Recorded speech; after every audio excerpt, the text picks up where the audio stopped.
I'm Amanda Knox, and you're listening to Hard Knocks.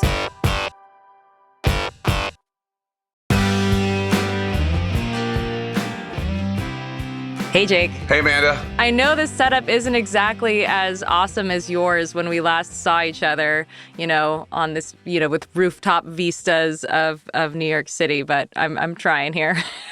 No, this is actually, I think people prefer this to the fancy, these days, I think, to the fancy interview studios and sets and such. It just feels that way. I don't know that there's a way to solve the problem, like as a broadcaster, as a CNN broadcaster, but this is such a more authentic and intimate feeling. If there's any way I could copy this for news, I would, but I don't know how to do it. So you don't have to apologize. I actually think people like this better. Yeah, I mean, which is weird to me because there is something special about being physically in a room together, speaking to each other. I agree. There's something different, but I don't know. Maybe we're all weird introverts who prefer to be on Zoom these days. Well, you're also you're thousands of miles away from me, I think. So that's the other thing. Yes, that's the other thing. Okay, so today I would love to cover a lot of issues with you, and I'm also willing to just see how this conversation goes. But, we've got some things coming along down the line that I want to, touch upon with you. One is Original Sin, which came out, and you've had your own journey with that book. The next one is Race Against Terror. And then, of course, you have the United States of Scandal, all of which are really interesting examinations of things that go wrong. I mean, what do you think it says about you that these are your big projects right now? That's an interesting question. I mean, they're all different, and they all came about in very different ways. United States of Scandal, which for people who don't know, it's a series I do for CNN. We've done 2 seasons of it now, and we dive into scandals of days past and try to explore them with the perspective and the gift of hindsight, so that we're not in the thick of it with the drip, drip, drip, but we know how the story ends. We know how the scandal ends. We have some perspective. And that was a pitch that I did for CNN's very short-lived streaming service, but it survived the murder of CNN Plus to come to CNN. And for me, it was just stories that I would love to know more about and love to talk to people about. So whether it's Abscam when I was a kid, or John Edwards' adultery or whatever. It was just stories to re-examine and figure out what happened. Race Against Terror was a story that I heard from my son's friend's dad. It was just a great yarn that he told me about at my son's paintball birthday party, because it was out in rural Virginia. So I had pizza and drinks for the adults so they could just come and hang out for a couple hours instead of have to make the trip back and forth. You have kids, you know what I'm talking about. And I know what you're talking about. And he was just, we were just chatting, and he just told me this incredible story about a scene on a true story. It takes place on a commandeered cruise ship that Berlusconi, not to invoke a name that you hate, but Berlusconi had hate is a strong word. Well, that you might have understandable reasons for not liking. Yeah. Berlusconi commandeers the ship to start bringing migrants from the southern Italian islands to the mainland. And a guy comes up and asks the Italian soldier for water. He gives him some water. He notices he has bullet wounds on his arms. He asks him, "Where'd you get those?" Long story short, the guy is an Al-Qaeda fighter. He calls the Americans. He says, have you heard these guys? Have you heard of this guy? They say yes. And then the race is to get enough evidence to lock this guy up before the Italians have to let him free, because he hasn't really committed any serious crimes. So that was just an incredible story. And then I just wanted to tell it because it was just so great. But to me, it was just one of those things I just stumbled upon and was like, oh, wow, this is really interesting. I'd love to find out more about this. And then Original Sin was, we all went through what we went through in 2024 as American voters. And I just wanted to know what the fuck just happened. Yeah. And if somebody had written the book or if somebody had announced that they were writing the book, I would have said, okay, great, can't wait to read that. But for me, it was just like, I need to know what happened. Like what we saw Joe Biden at the debate, like that can't have been the first time that he was that addled. Like, tell me more. So I teamed up with a co-author, Alex Thompson of Axios, and that story came. I think basically what it says about me is that I like to tell stories, that I like to share narratives, true narratives with some perspective. But that's my interpretation. Mm. Going back to United States of Scandal, just because I'm interested in scandal and in the scrutiny of scandal, do you have any take on, are all scandals equal? Are all of them in the public interest? Or even just, most recently, this Coldplay Kiss Cam scandal. Like, did you follow that? Or do you have any thoughts about, like, why, some scandals just rise to the top of public awareness and therefore, and is public awareness the same thing as public interest? What are your thoughts on that? Whoa, that's a big one. Well, as you know, I mean, like, it's funny because I just did an interview the other night with Australian TV, and they were trying to get me to say what they were asking me whether I thought that the Biden scandal, the hiding of his deterioration, his cognitive skills, if that was like where that ranks in the panoply of American scandals and political scandals. And the truth is, like, I have a tough time ranking them, like they're all bad and they're all different in their own ways. Like, is that worse than Watergate? I mean, you could argue that, it affected more people than Watergate did. Although on the other hand, more people went to prison for Watergate. Are either of those worse than the weapons of mass destruction scandal where people actually lost their lives? I mean, so I think that each one is different. I have to say that every scandal is different. I think that there are some that are in the public interest. Obviously, the weapons of mass destruction, obviously President Biden's infirm qualities, et cetera. I think that there are some that are pure boredom of the public. I think there are some that are pure schadenfreude. I think like the Coldplay Kiss Cam. I had somebody on the other day, Kat Rosenfield from the Free Press, who had an interesting take. She was basically like, everybody stop celebrating this. You know what I mean? It's a destruction of lives. And like, I booked her specifically because I thought, oh, that's an interesting take. I hadn't really thought of it. Like I saw when the Philadelphia Phillies fanatic was caught on the Philadelphia Phillies Kiss Cam, in like they were making fun of it. It was funny. I'm a Phillies fan, so maybe I found it funnier than most people. But these are lives that are destroyed, and people. So this is what some of these people are going to be known for the rest of their lives, and it's not fair. I certainly don't have to tell you about unfairness and prurience, if I'm pronouncing that word correctly. I love that. I also have words that I know from reading that I'm just like, I don't know. Yeah, all the time. But I mean, so I think they're all different. I mean, like one of the things that we did the Anna Delvey scandal on the show, and one of the points that she made, and I would have, and we, I wanted it in the show and we made it, but I would have hit it harder. Which is, but it's a group effort. It's not just, I'm not a dictator. I have a team and executive producers and whatever. But my take is like, that was an interesting story, but at the end of the day, we're talking about like $100,000 or $150,000. And like, I mean, yeah, she was a con artist, but like, I mean, what do insurance companies and pharmaceutical companies and Wall Street get away with stealing from us on an average day? Right. How your arrest and such was covered, it's impossible to argue that it was covered responsibly as a whole.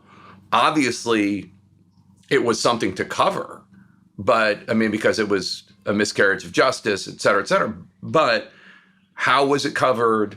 I mean, these are deep questions about the American, or not even American, I mean, the human psyche. I mean, because that was really, honestly, that was more of a European crappy media than American crappy media, although I'm sure there was plenty of crap here too. There was a nice little feedback loop that Yeah. was happening too, as well. Like as soon as the Americans came in, then the Italians and the Europeans became a little bit more entrenched in being like, you can't tell us what to think Right. and buy, But like, I look at the Epstein scandal, right? That's a real scandal. That's not that yours wasn't. Yours was in terms of the injustice of it. Mm-hmm. But the Epstein scandal, it's prurient, absolutely, and it's political. I mean, all these Democrats acting like they've cared about this story for 20 years, and most of them have not. But by the same token, we're talking about hundreds of victims of this horrible guy and Ghislaine Maxwell and others, and it's a real story. How do we cover it? Where do we place it? I mean, those are all important parts of the story too. Okay, so can you take me into the newsroom then and tell me how narratives are shaped in the newsroom? Sure. I mean, I think one of the things that I think people don't think about enough when they think about how these stories are covered and the degree to which they're covered is, I have 2 hours of show to fill today, period. That's not going to change. What else is going on that would go into the show on a relatively news-free July evening? That is a question because competing ideas, competing stories are always a factor. The timing of a scandal is always a factor, and it's never considered that way when people judge the media. But but that is such an important part of it. When I was doing press for the book, for the Biden book, Original Sin, Megyn Kelly asked me why I didn't cover something that it was the moment that Biden, I think it was in 2022, was calling for a congresswoman that had just been killed in a car accident like a few weeks before. Where's Jackie? Where's Jackie? And she was asking me why I didn't cover that. Now, I wasn't ready for the question, but I went back afterwards. I didn't cover it because that week there was a hurricane bearing down on Florida, and that is all we covered on CNN that week. It was 100% hurricane coverage. And by which I'm not trying to get myself off the hook for anything, but just like the idea of what else is in the news is always part of the story that no one ever talks about. But we go into this. I start my conversations with my staff at 8:30 every morning. And it's like, what is in the news? What are we going to cover today? It's also dependent on what guests can we get. If we get like for instance, a few weeks ago, Senator Tom Tillis was nice enough to give us his big interview, his first big TV interview after announcing he wasn't running for re-election, after voting against Trump's big economic bill. So he got, 45 minutes of my 2-hour show. The guest is also a huge part of what drives stories. For a TV show, how visual is a story? That's part of it. How do we tell this story? What is our ability to tell it? What are our reporters doing that day? Like, what are they assigned to cover? I mean, all of these things that don't even have to do with the importance of the story are parts of the decision-making process. Then, of course, there's how important is the story. Your trial was what, 2011? 2000. So it went from 2009 is when the trial began, and then it went until 2015. So I think we covered it a few times, but it was not, we didn't cover it a lot. But I mean, I couldn't even tell you why, one way or the other, because it's so long ago. But in any case, I mean, those are some of the factors that are going into it. Then I come in and I'm communicating with my team the whole time. Would you want this person? Would you want that person? This person's available. This person isn't available. If we're going to book a Democrat, we probably want a Republican too, and vice versa. How balanced is our panel? What about the economy? This news just happened between 8:30 and 5 o'clock. And what time's my show on? 5 o'clock. A lot can happen. So there's so many variables. Yeah. And I'm glad you are are explaining all of that because, as a podcaster, I can appreciate that on a smaller level, but it is true, right? Like you are a little bit beholden Yeah. by access and by, just like there are so many little variables. And in an ideal world where you could just choose what stories you wanted to cover and have complete and access to whoever you wanted to, cover or whatever, like it would be a different scenario. But as a media professional, you're attempting always to juggle all of these various interests and practicalities, which and then you're held accountable for it. How A scrutiny how that does it nobody can withstand, by the way. I mean, it's just like it is tell impossible. me about that? Well, it's impossible to get it right every day. I mean, it just is. It's just like every day we make decisions, and sometimes they hold up well, and sometimes they don't. And sometimes we're being told to cover something by our bosses, and sometimes we're not. I mean, it is, nobody can bat 1,000 in this business. Now, the good news is most people aren't expected to, but I think legacy media types like myself are held to a standard that I'm fine being held accountable for, but it's just a standard that nobody is going to expect Sean Hannity to have a show that withstands any sort of legitimate news scrutiny, right? What he does and what I do are different. Okay. So what are what sort of principles do you have in mind to maintain both your personal and professional integrity, but also just your emotional, balance while you're navigating this kind of scrutiny? Is there an injustice going on that we should be covering? That's always one. Like, is there a tragedy going on that we're not covering enough? Like, for instance, the starvation in Gaza going on right now and this week is a story. We covered that yesterday. We could cover it every day, but I do think that there is a point at which one very well done, effective story can have as much impact as covering it 5 days in a row.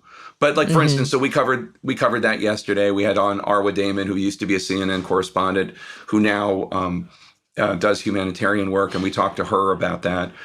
I'm trying to think what else. We have a series on our show where we talk to small business owners about the impact of tariffs on their small businesses. And that's just something that we just established. I have a new executive producer, this amazing woman named Avery Miller, who I've known since 2003 when I was a cub reporter at ABC News.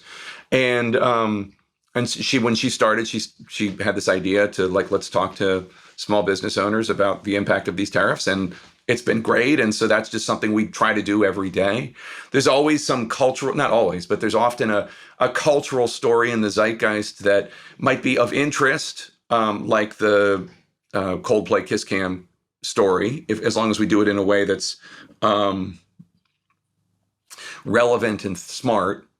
And there might be one that's actually important, like the merger of Paramount and Skydance and the wake of bodies being left in the trail so as to appease Donald Trump, whether the executive producer of 60 Minutes or the head of CBS News or now Stephen Colbert. The timing of the cancellation of his show was certainly suspect.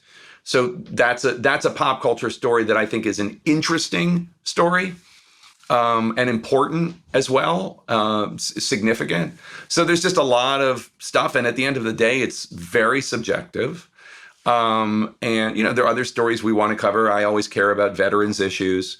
Are there veteran stories that we should be telling? We did an obituary for this amazing guy, Jake Larson, who had a TikTok called Papa Jake, I think of what it was. And he was 102 and he was part of the planning for Normandy. So there's just, oh, wow. It's just, at the end of the day though, it is very subjective. And it's all of these things. What's important? What can we do well? What can we effectively tell? What might our viewers be interested in? What do we think is undercovered, et cetera, et cetera? And it's just just this melange of factors. And we try to do the best job we can on a day in, day out basis. And you never get it right for everybody. No, never. And how does that feel? Does that bother you at all? Do you ever let in any of the criticism just to check yourself, or is it always just I know, I have these principles in place. I know I'm doing the best I can.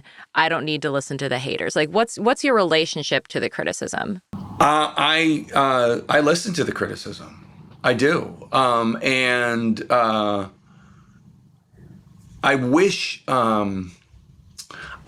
that people understood better the effectiveness of constructive criticism versus the ineffectiveness of nasty, destructive criticism.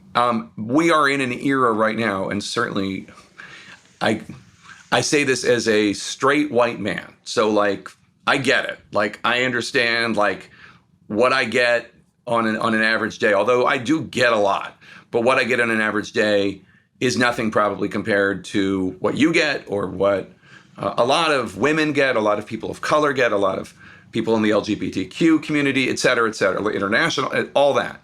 But I do think that I am definitely willing to listen to criticism, from the left, the right, the center, all sorts of criticism.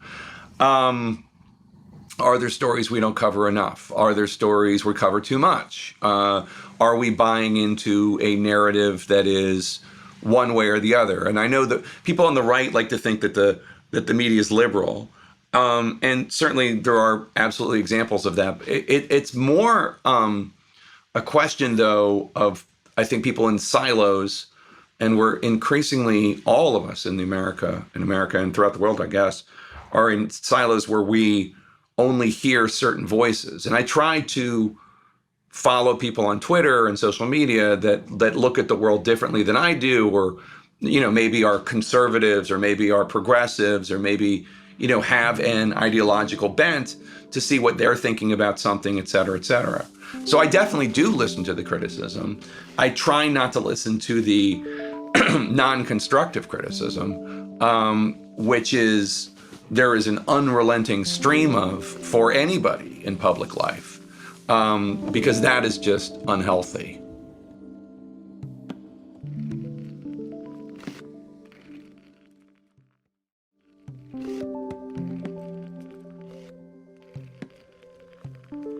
How would you characterize the difference? Because I think, also as somebody whose job it is to literally scrutinize others and to scrutinize facts, how do you approach, first of all, do you feel like part of your role as a reporter and as a scrutinizer is to be offering constructive criticism to events? Because you talk about looking back on scandals, for example, and interpreting them in hindsight, or even just, Original Sin is not just a story about, Joe Biden's attempt to be reelected despite deterioration. It's also sort of a commentary on his decision to do that, his personal decision to do that, and the decisions of all the people around him.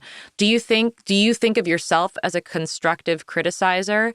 And what does that mean? What is the difference between constructive and non-constructive criticism? That's a really interesting question. I don't think of myself as a criticizer per se.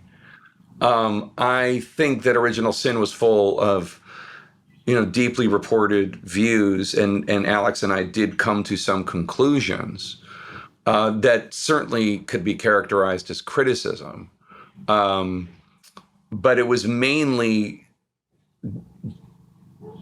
to me, just fact-based analysis. It was obviously the wrong decision to run for re-election. I think there are very few people outside the Biden family and his immediate circle of aides who would disagree with that. But I'm trying to think, in terms of constructive it's not my job. I don't see my job to say well, Trump's one big beautiful bill act would be better if you did these 5 things. That's not my role. My role is more this is what the bill does. This is what critics say. how do you respond, and then ask somebody, and how do you respond to this, or what happens if this happens, et cetera. But like, I'm not there to suggest ways to improve legislation. But at the same time, it is true that I definitely am not without judgment or commentary in some of my analyses. So it's really a hybrid, I guess. And so when you are thinking about that commentary or that judgment, how do you keep it constructive? Like, you're mentioning how you would love it for if people like really understood the difference between constructive and non-constructive. Like, what is the difference? Well, as a general note, I mean, I think that calling for transparency, for example, is a constructive note, and explaining, like, for instance, let's just do the Epstein case since people know about it and it's in the news right now. Like saying, like, look, we get it. Obviously the names of the survivors, the names of the victims should be redacted if people want them, if they want them out, they want them redacted. And obviously there is this question, and I don't think it's a glib one, but there are people mentioned in the files, and by files I mean just like this vast trove of information, FBI interviews, financial records, et cetera. There isn't like a file, you know what I mean? There's just like, it's all over the place. It's in New Mexico, it's in the Virgin Islands, it's in the FBI, it's in the Southern District of New York, it's in Southern Florida, U.S. Attorney's Office, et cetera, et cetera. But like, there are names of people who were associates of Jeffrey Epstein, who probably did bad, who probably, took advantage of these young women, some of whom were underage, some of whom weren't, but many of whom were prostituted by Epstein and Ghislaine Maxwell. And I was just listening to Julie Brown's great book on this called Perversion of Justice. And, this one woman, Virginia Giuffre, who took her own life in April of this year, she alleges that Jeffrey Epstein told her to sleep with Prince Andrew when she was, I think, 17. And then she did. And then Jeffrey Epstein gave her $15,000. So like, that's something that certainly, and we know this because she has said this publicly, but that type of person has not been charged with a crime. So should that person's name be out there, even though they have not been charged with a crime? And that's why grand jury investigations documents are not released. So I think having the conversation is constructive because I think people need to understand there are competing interests. There are innocent people, no doubt, named in the Epstein files per se, and there are probably false allegations. But at the same time, are we really sure that only two people, Epstein and Maxwell, were prosecutable? I mean, are we really sure that prosecutors made the decisions they made only because they didn't think they could build a case and not because, well, this guy's so powerful, he'll be able to afford really good attorneys, and that's just a path we're not going down, or whatever. Like, so I think having the conversation and explaining all the competing things is in a way constructive because it's part of, but I think calling for transparency as an overall point is constructive criticism, because I always think that should be what people do. Sure. Heading back into the newsroom, is there tension between being first and being fair in the 24-hour news cycle? That's a great question. There is always a tension between being first. I would say, yeah, I mean, being first always entails some sort of risk. It is more important to be accurate than it is to be first. It is more important to be fair than it is to be first. But quite often, the way that things happen mean that when you are first, you are not necessarily, and I'm just talking hypothetically here, but you're not necessarily getting the whole story. So often being first is no way to be fair, because a story that is developing, and that's one of the reasons why United States of Scandal is fun and interesting to do, is because it's all done. Like, we know what happened. But when stories are developing, when they are breaking, and you're getting tidbits and you're getting information, and the reason you are is because it never happens that something develops and you learn some new fact that is reportable and worth breaking a story on, it never happens that somebody says, well, you're going to report that, so let me just tell you everything. I'm going to tell you everything. So you get, like, nobody, the oldest advice in Washington is get it all out immediately, get it all out on your own terms. And no one ever takes that advice. But that is the number one best advice when it comes to a scandal or something you don't want people to know about. And no one ever does it. Our story on Joe Biden, for example, let's talk about that. Because it wasn't like one bit of information. It's a book, and it's a lot of scoops in a book from, more than 200 sources. Is that the end of the story, that book? I can't imagine that it is, because we're going to hear more from more people on the record, on background, off the record. And so, is the book fair? I think the book is fair. It's also the best that we could do in a book that came out on May 20th. And how is Joe Biden and all of that story going to look in 2050? Should we survive to 2050? The world, I mean, not you and me. Fingers crossed. Yeah. I don't know. I hope it will hold up perfectly well, but I don't know. Yeah. How was that for you? Just the personal reactions that you got.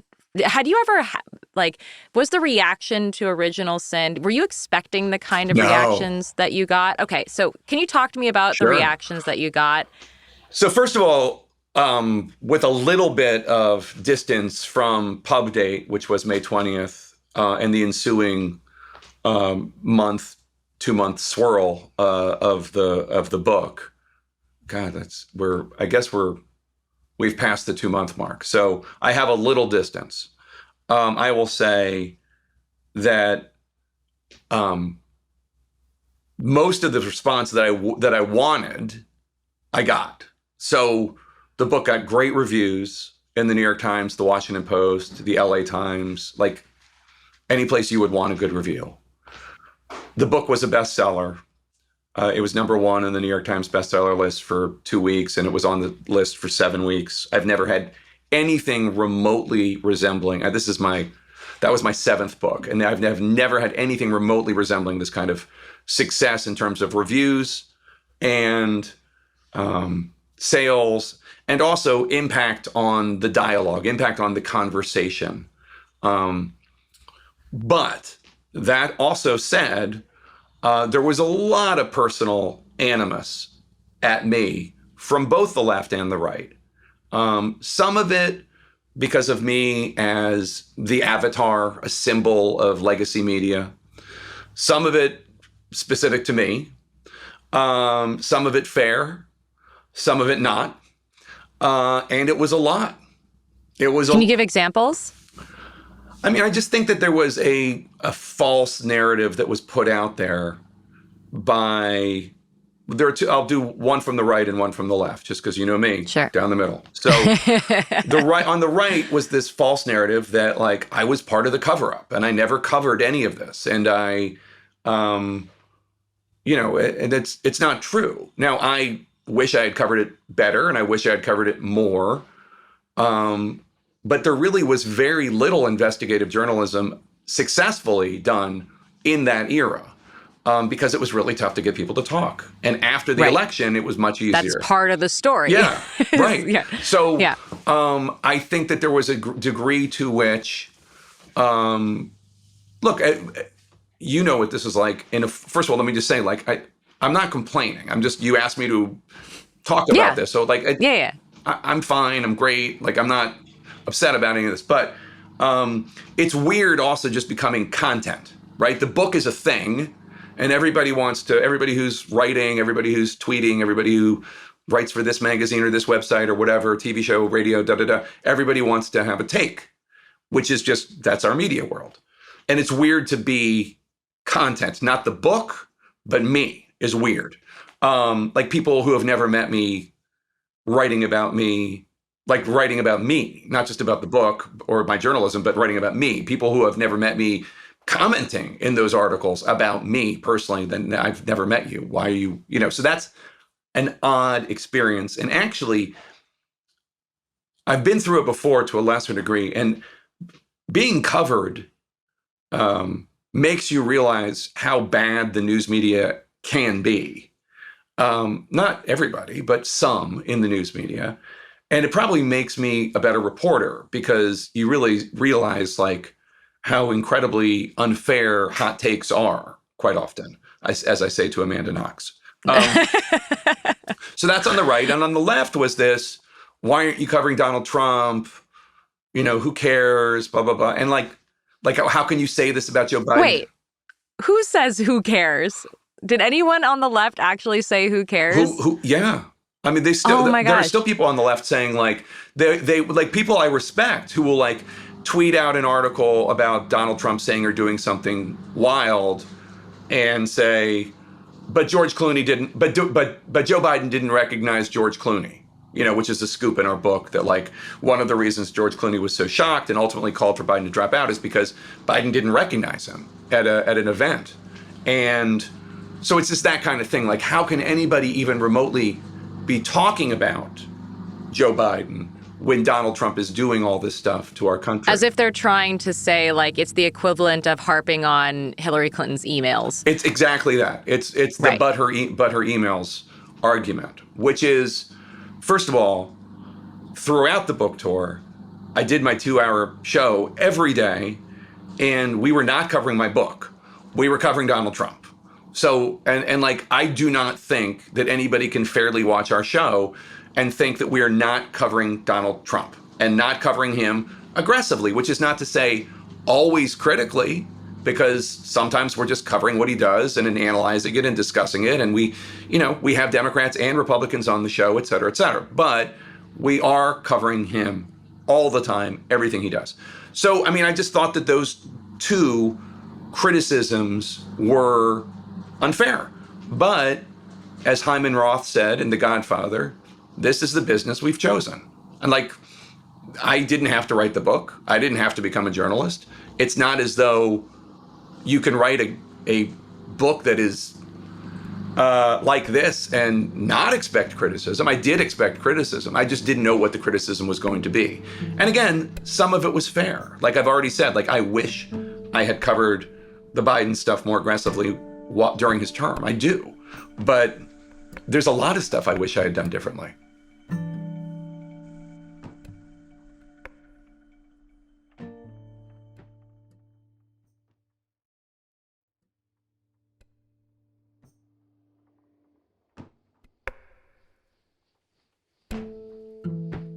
Here's a question that's a little bit like veering, but something that you said reminded me of something I wanted to ask you, which was the question about bandwidth. And, on the one hand, one can argue that, like, again, there's only so much bandwidth you have as a reporter to just figure out what things to cover. And often timing is a huge factor. And say your affair ends up being a piece of news while at the same time as a huge terrorist attack, maybe your affair is going to go Sure. under the radar when somebody else's, is going to. Yes, exactly. And this idea of, well, there are some people out there who might even try to manufacture scandals so as to bury other ones, or will try to. You see a lot of that with the Trump administration. Well, and in fact, I'm thinking what you said reminded me of that, and how. And my question is about like bandwidth. Like, why is it that in some cases there can be a scandal after a scandal after a scandal associated with one person that seemingly like have their moment and then die down and then have their moment? Like, why is there the possibility for some scandals to be sort of like serial scandals, and in some cases it's just a Coldplay kiss cam and that just like breaks the internet? Like, where is people's bandwidth, and why is it that like some scandals why aren't they all equal, or why aren't the ones that are more in the public interest? Like, what is it that makes us? Because you're someone who thinks about scandals and scrutinizes scandals a lot. So what is going on there? What is up with people's bandwidth? It's difficult to assess. I really think timing is the under-covered and understood part of it. Farrah Fawcett Majors died, and it was like hours before Michael Jackson died. And so her obit never got the attention it deserved. And it's just one of these rotten circumstances. It just happens. This isn't a scandal, but just in terms of news events. On the other hand, Ozzy Osbourne died, and he wasn't competing with any other obits the day that he died. Malcolm Jamal Warner died, and he wasn't competing with any other obits the day he died. And it's crude to talk about it this way, but it just has to do with what else is going on in the news that day, what else is going on in the news that captures people's attention. And I mean, the kiss cam, I think that there are several parts of that story that made it what it was. First of all, it was just entirely visual, entirely authentic, entirely organic, caught on camera.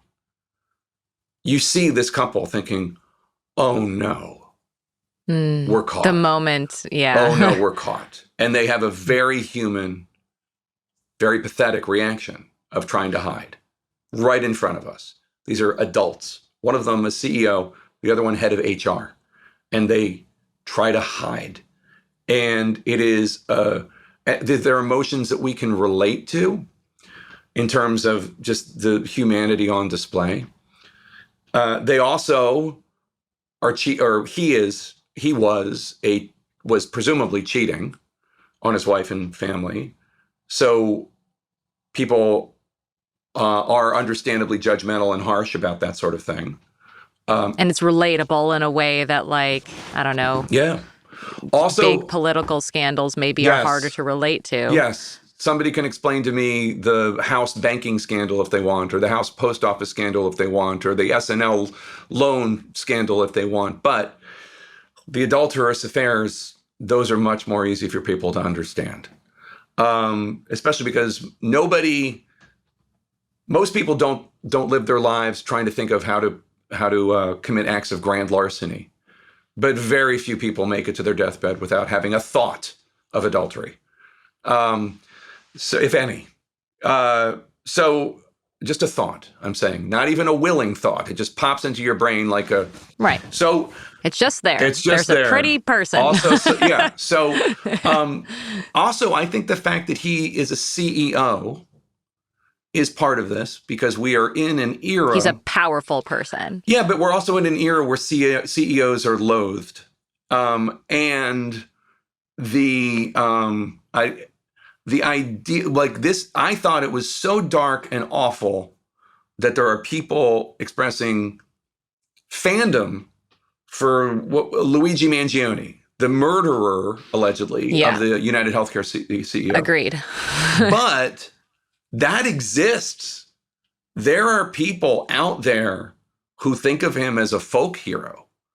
Taylor Lorenz, who used to be a Washington Post reporter, she's out there like talking about him as a folk hero. And that is something in the zeitgeist now. And again, I am not endorsing it, but that you can't ignore the loathing of CEOs. So that's also part of this story, I think. Also, kiss cams. Everybody knows what a kiss cam is. Everybody's been to a concert or a baseball game and wondering, oh crap, am I going to be on the kiss cam? Or hooray, I want to be on the kiss, whatever it is. And so I just think it was a relatable thing. And it also just it's also the Coldplay of it. For some reason, this amazing band is loathed by people. I do not know. I do not understand why. Maybe because it's Gwyneth Paltrow adjacent, who I also don't understand the hatred of her, but whatever. There's a lot of haters out there. So, but I mean, like, I think it was just a combination. Plus, it just happened timing wise at a moment that, like, It just happened to be a moment that like everybody saw it. Everybody saw this moment online. And, not everybody. My 85-year-old dad didn't probably, but still, most people in the zeitgeist seem to have seen it. So I think a lot of it is just random. And then it's also just a melange of other aspects A of any perfect specific. storm situation, Also, yeah. like with his HR woman. I mean, everybody's had to deal with HR, and it's just like, oh my God, who are these people? And then you're like, oh, of course it's the HR woman. Of course. Right. So, I mean, I just think like you couldn't have written it. So, getting back to the question of bandwidth, are you ever worried that you are being manipulated as a reporter of like either by the subjects of the story, again going back to that idea of manufacturing scandal in order to control, the media cycle, or even just do you ever feel like have you found yourself where your personal integrity has come into conflict with anyone that you have worked with over like the kinds of stories that you think you should be telling or the way that you should be telling them?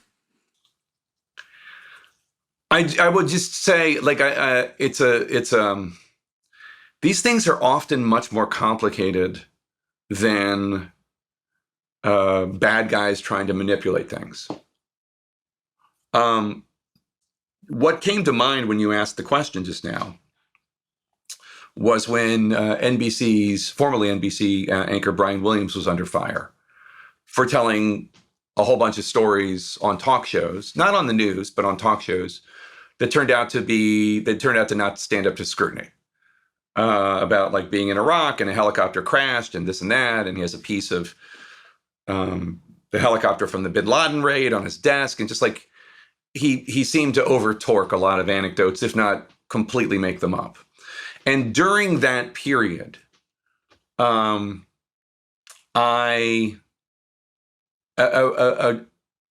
soldier reached out to me. I have a lot of contacts in the veterans community, and he said I was on that mission with Brian Williams, and what he's saying is true. And we had him on the show. And when we called Brian Williams for comment before we put him on, he was so grateful because he thought the story was, at least the most charitable interpretation I can have, is that he actually thought the story was true about the helicopter crash, et cetera.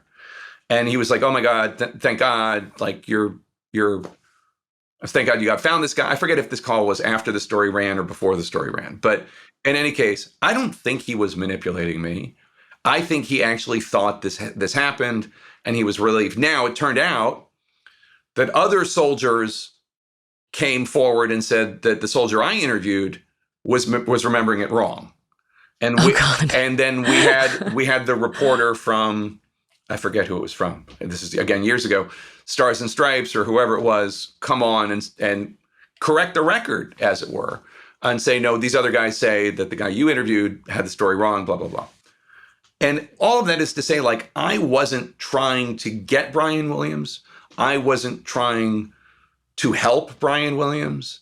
I was just trying to advance the story one way or the other. In retrospect, I wish I hadn't put the guy on air or I wish I had like done more due diligence and checked with other guys in his unit or whatever. And that's a lesson I learned. And especially when it comes to fog of war memories where people remember things so differently. But I don't think anybody was trying to manipulate me in that situation. I think that's how this guy remembered it. That's how Brian Williams remembered it. Other guys remembered it differently. They were almost certainly correct. And, I failed as a journalist by putting that guy on air. But I don't think that was, I don't think it was bad faith by me. And I don't think it was bad faith by anybody. But sometimes things like that happen, and people's memories are very fallible. And I think as long as you're transparent, the audience can understand and forgive you. This guy came. I thought he was an airman. He was there. He was legitimate. His story was credible. And and now learning what I've learned, multiple sources, especially when it comes to stories about war, are very important. And there's no need to get something on air immediately. So this had to have been like 2013 or 14, somewhere in there. Okay. And was that an issue of, again, that tension between wanting to put the story, like having a story and wanting to put it out versus getting it right? Was that one of those I would say that, yes. tension things? I would say absolutely. That was a question of first versus right. Yeah, absolutely. And again, I chose poorly. Do those kind of mistakes haunt you? Yeah, of course. I mean, I bet a lot of people don't remember that happened, but I sure do.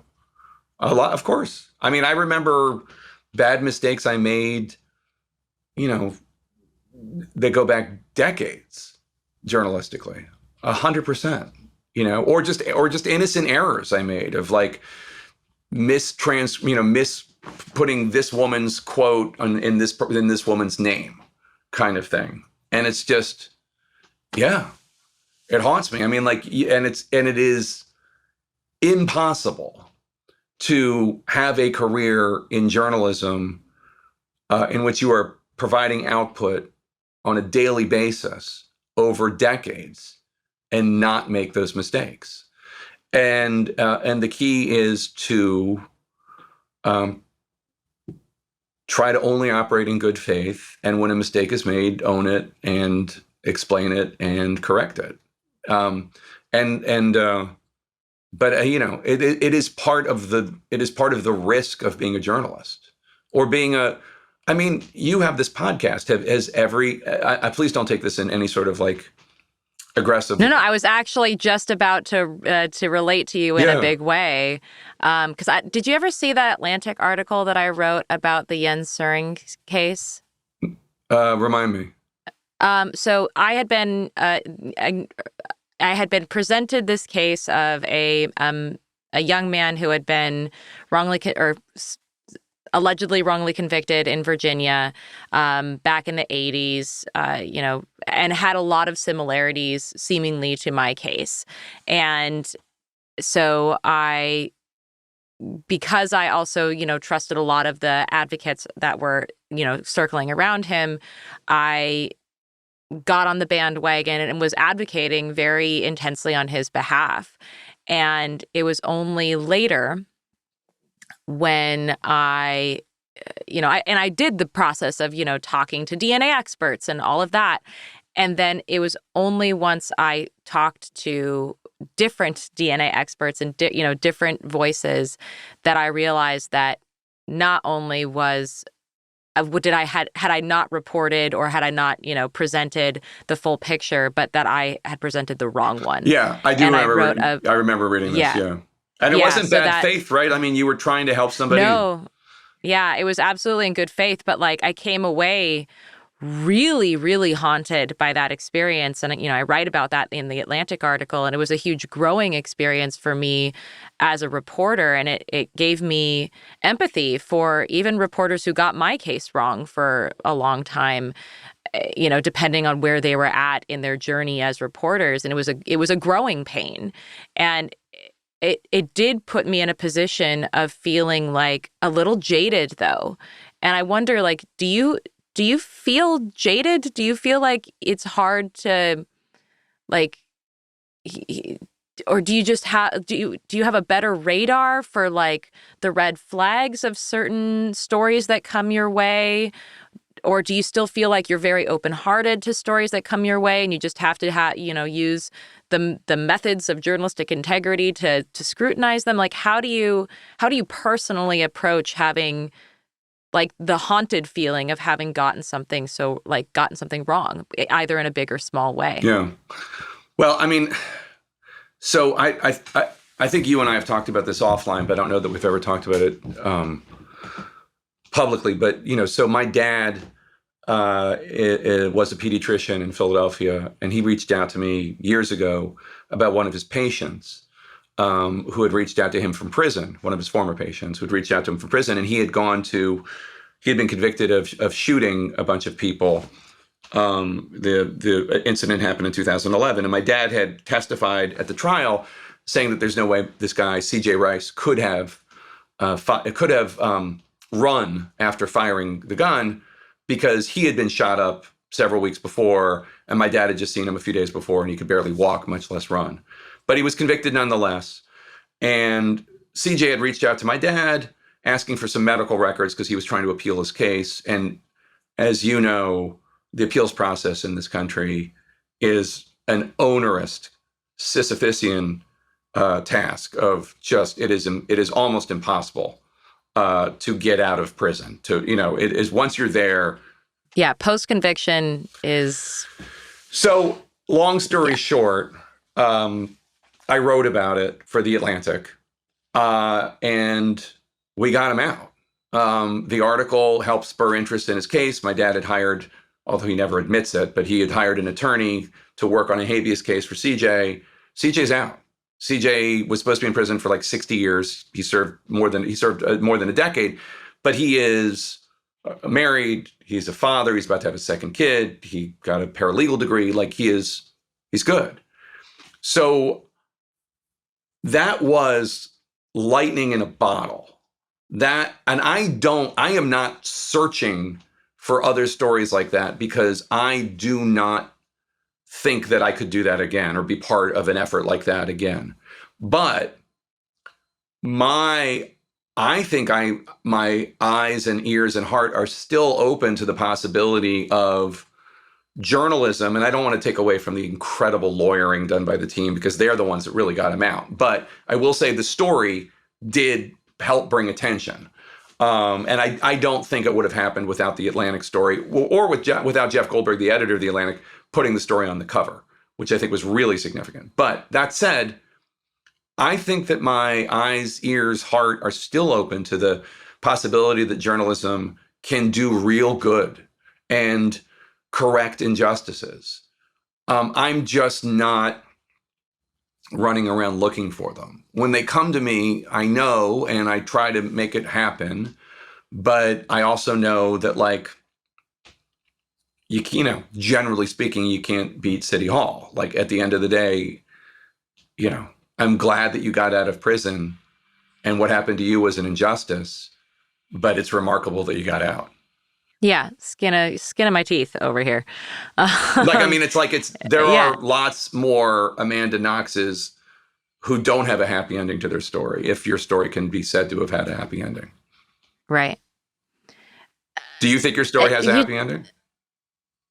I think that my story isn't over. I'm still fighting in Italy. Like I'm appealing to the European Court of Human Rights yet again. So I'll let you know. I'll let you know. Their defamation, their libel laws are so stupid. and also it doesn't even make sense because what you say in private can be that's crazy. Anyway, sorry. Yeah. So, was that law written in 1410? Like when? Like, I'm serious. Like, how is that even possible? That what you might say in a private situation when police are asking you what you think might have happened? Like, how? Okay, I'm sorry. We're turning. Yeah. You know what? I just don't I don't even understand it. I just don't even understand it. But that's a question with the law, not even the application of it. Absolutely. One thing you mentioned just now, and maybe we can sort of wrap it up on this note, is this idea of, in a way, for that story, you weren't just a reporter, you were in a way an advocate. And I wonder, do you feel like you are an advocate always? Because in a way, just awareness, like bringing awareness to a thing is an act of advocacy. It's saying, pay attention to this as opposed to all the million other things that you could be paying attention to you. This is important. This matters. Do you think of yourself as an advocate? No. I think of myself as sometimes advocating for certain cases. I think of myself as generally speaking, I think I am an advocate for free speech, for transparency, but very rarely am I advocating for a cause. Like, I raise money for a veterans charity, but called Homes for Our Troops. It builds homes for severely wounded veterans. But like as a general note, no. Like I when I go on air and announce, let's say we're going to do a story about tariffs. My job in interviewing these business people is I'm advocating for raising the voices of business people about the tariffs. And look, some of them like the tariffs. Some of them love them. Some of them don't. And some of them are just like in between, like they understand what Trump's trying to do, but the instability of it all is causing them distress in terms of how much they can plan. But that said, like I'm not pro-tariff or anti-tariff. And I see myself as advocating for bringing voices of people who don't have voices to the fore. I wish I could do that more when it comes to talking about poverty, talking about homelessness. And those stories are tough. We did a series last year on homelessness called Homeless in America. And, you know, I mean, we really made an effort. We went out to Los Angeles and we were with the mayor of Los Angeles while they cleared out an encampment and brought people to some homes that were made of container ships and or the containers from container ships. And so I guess I'm advocating for awareness of an issue, but that's not advocating for a specific outcome. Like approach to, right. I'm not. And like, you know, and I'm advocating for information, like who are these people? How many of them, like most of the people who are homeless in America are people who have mental or psychological issues and drug issues. Like most of the consistently homeless people, like there is this, it's not a bunch of moms and babies who are consistently homeless. I'm not trying to be cold-hearted about it, but there are advocates willing to sweep in and help those people. Obviously, it's still a significant problem, people falling into homelessness because of the lack of safety nets in this country. But the persistently homeless people are generally people with issues that need to be dealt with in other terrains. But in any case, I'm not advocating for anything other than like, we should be paying attention to the humanity of these people. Does that mean that you feel like you're a kind of Switzerland? No, I think I'm a Switzerland when it comes to like tax cuts, spending cuts, tariffs,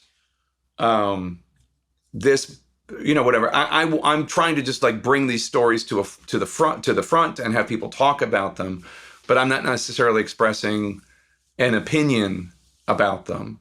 I mean, just as a practical matter, you know, when people talk about like tax cuts for the rich, like that's I'm in that group, right? But that doesn't mean like I'm advocating for me to get a higher tax rate or less. Like I'm just presenting the facts and stuff. Okay, got it. I'm not trying to humble brag, but I'm just saying like it is an issue. Like I think a lot of people would probably think, oh, like liberal media.